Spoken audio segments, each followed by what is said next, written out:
Coba lihat dompet kita, atau celengan di kamar. Ada apa di dalamnya? Ya, uang. Uang yang kita simpan ini bisa berasal dari berbagai sumber, seperti gaji, hadiah, atau hasil menabung. Uang selalu ada di sekitar kita. Setiap hari, kita melihat dan menggunakan uang untuk berbagai keperluan. Beli cilok atau baju baru, semuanya butuh uang. Bahkan untuk hal-hal kecil seperti membeli minuman atau makanan ringan. Uang itu seperti alat tukar. Dengan uang, kita bisa mendapatkan barang atau jasa yang kita inginkan. Kita tukar uang dengan barang atau jasa yang kita butuhkan. Proses ini membuat hidup kita lebih mudah dan efisien. Coba bayangkan hidup tanpa uang. Kita harus barter, tukar barang dengan barang. Ribet ya? Kita harus menentukan nilai barang yang mau ditukar. Dan itu tidak selalu mudah. Susah juga menentukan nilai barang yang mau ditukar. Uang memudahkan segalanya. Dengan uang, kita bisa langsung tahu nilai dari barang atau jasa. Kita bisa beli apa saja dengan mudah, dari kebutuhan sehari-hari hingga barang mewah. Uang itu penting untuk perekonomian. Tanpa uang, transaksi akan menjadi sangat rumit. Uang berputar dari satu orang ke orang lain, dari satu bisnis ke bisnis lainnya, dari pedagang kecil sampai perusahaan besar, semua butuh uang untuk bekerja. Uang adalah darah kehidupan ekonomi. Makanya, penting untuk mengerti tentang uang.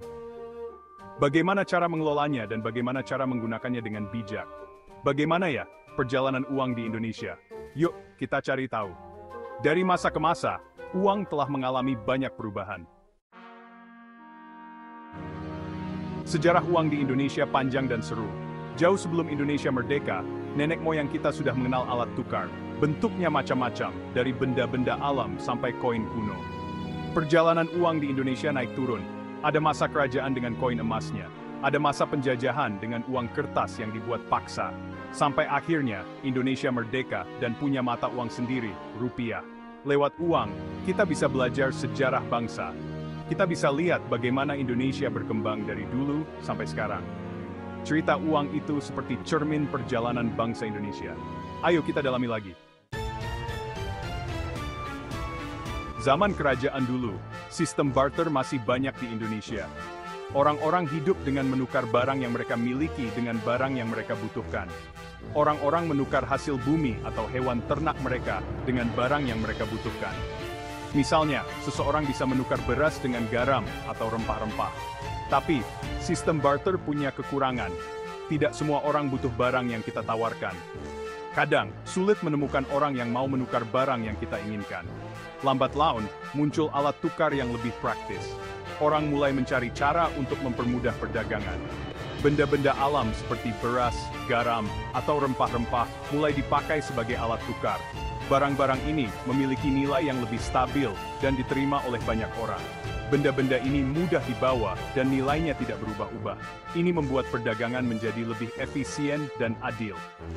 Di beberapa kerajaan, koin mulai dikenalkan. Koin ini menjadi alat tukar yang lebih praktis dan diterima luas. Kerajaan Tarumanegara di Jawa Barat, contohnya, sudah pakai koin perak sejak abad ke-5 Masehi. Koin ini mempermudah transaksi dan mempercepat perdagangan. Koin-koin ini biasanya bergambar raja atau lambang kerajaan. Ini menambah kepercayaan dan nilai dari koin tersebut. Munculnya alat tukar ini menunjukkan kemajuan ekonomi zaman kerajaan. Perdagangan makin lancar dan efisien. Interaksi antar masyarakat juga makin ramai. Pasar menjadi tempat bertemunya berbagai kalangan, memperkuat hubungan sosial dan ekonomi. Masa penjajahan membawa perubahan besar dalam sistem keuangan di Indonesia. Para penjajah, seperti Belanda, memperkenalkan mata uang mereka sendiri. Gulden Belanda jadi mata uang resmi di Indonesia. Pemerintah kolonial mencetak uang kertas untuk pertama kalinya di Indonesia. Tujuannya untuk mempermudah transaksi ekonomi di wilayah jajahan. Tapi pencetakan uang kertas ini seringkali tidak terkendali, menyebabkan inflasi. Rakyat Indonesia terpaksa pakai mata uang penjajah. Uang-uang lokal yang sudah lama dipakai perlahan-lahan disingkirkan. Hal ini membuat ketergantungan ekonomi terhadap penjajah semakin kuat. Masa penjajahan meninggalkan luka yang dalam bagi perekonomian Indonesia. Namun, semangat untuk merdeka dan membangun negeri tidak pernah hilang. Hari Kemerdekaan Indonesia, 17 Agustus 1945, membawa angin segar bagi bangsa. Tidak hanya bebas dari penjajahan, Indonesia juga ingin merdeka dalam hal ekonomi. salah satunya dengan punya mata uang sendiri. Pada 30 Oktober 1946, Oang Republik Indonesia atau ORI lahir. ORI menjadi simbol kemandirian bangsa. Rakyat Indonesia menyambut ORI dengan gembira.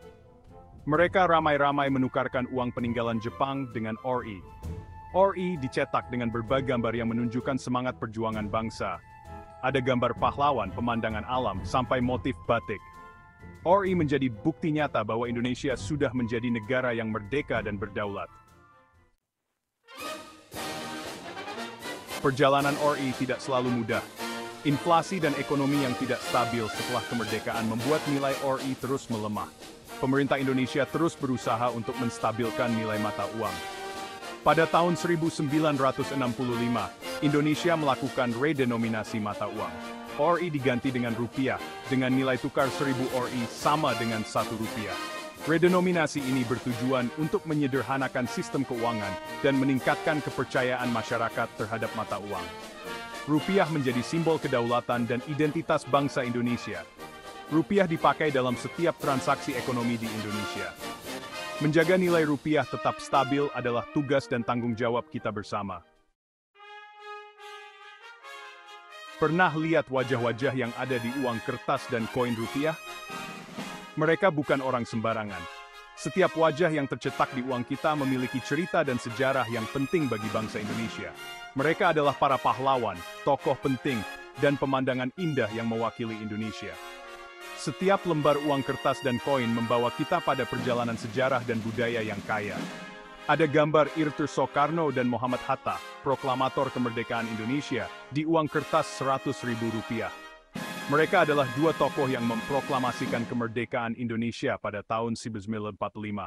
Ada juga gambar Kapitan Patimura, pahlawan dari Maluku, di uang kertas Rp1.000. Kapitan Patimura dikenal karena perjuangannya melawan penjajah Belanda di Maluku. Tidak hanya pahlawan, keindahan alam Indonesia juga ada di uang rupiah. Pemandangan alam yang menakjubkan ini mengingatkan kita akan kekayaan alam yang dimiliki Indonesia. Pemandangan Taman Nasional Komodo tercetak di uang kertas Rp50.000. Taman Nasional Komodo adalah rumah bagi komodo, hewan purba yang hanya ada di Indonesia.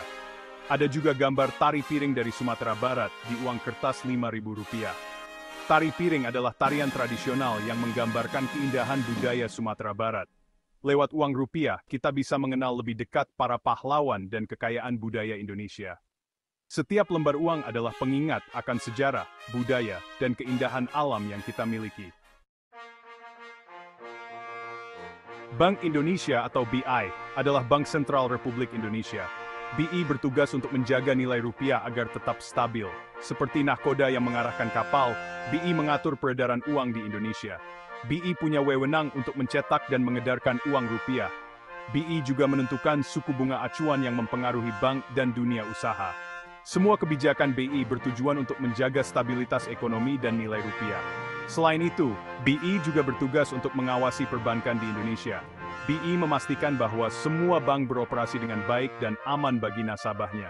BI juga aktif dalam mendidik masyarakat tentang keuangan dan penggunaan uang yang bijak. Menjaga nilai rupiah agar tetap stabil bukan hanya tugas BI. Kita semua, sebagai warga negara Indonesia, punya peran penting dalam menjaga nilai mata uang kita. Bagaimana caranya? Kita bisa mulai dari hal-hal sederhana, misalnya dengan memakai rupiah dalam setiap transaksi di Indonesia. Hindari memakai mata uang asing, kecuali dalam kondisi tertentu. Kita juga bisa mencintai produk-produk buatan Indonesia. Dengan membeli produk lokal, kita ikut mendukung perekonomian Indonesia dan menjaga nilai rupiah. Selain itu, kita juga bisa menabung di bank untuk menjaga kestabilan rupiah. Perkembangan teknologi membawa perubahan dalam dunia keuangan. Sekarang, uang digital semakin populer. Transaksi keuangan bisa dilakukan dengan mudah lewat smartphone. Di Indonesia, penggunaan uang digital seperti dompet digital dan pembayaran online semakin meningkat. Ini menunjukkan bahwa masyarakat Indonesia mulai beralih ke sistem pembayaran yang lebih praktis dan efisien. Bank Indonesia juga terus mendorong inovasi dalam sistem pembayaran. BI meluncurkan QS atau Quick Response Code Indonesian Standard untuk memudahkan transaksi menggunakan kode QR. BI berkomitmen untuk menciptakan sistem pembayaran yang aman, efisien, dan inklusif. Uang memang penting dalam hidup, tapi uang bukanlah segalanya. Yang lebih penting adalah bagaimana kita mengelola uang dengan bijak. Memahami sejarah dan peran uang adalah langkah awal untuk mencapai kesejahteraan. Dengan memahami sejarah uang, kita bisa belajar dari masa lalu. Kita bisa melihat bagaimana Indonesia berjuang untuk mencapai kemerdekaan ekonomi. Kita juga bisa belajar tentang pentingnya menjaga kestabilan nilai rupiah. Mari kita jadikan uang sebagai alat untuk mencapai tujuan hidup. Gunakan uang dengan bijak untuk memenuhi kebutuhan, membantu sesama, dan membangun masa depan yang lebih baik. Karena uang bukanlah tujuan akhir, melainkan alat untuk mencapai kesejahteraan bersama.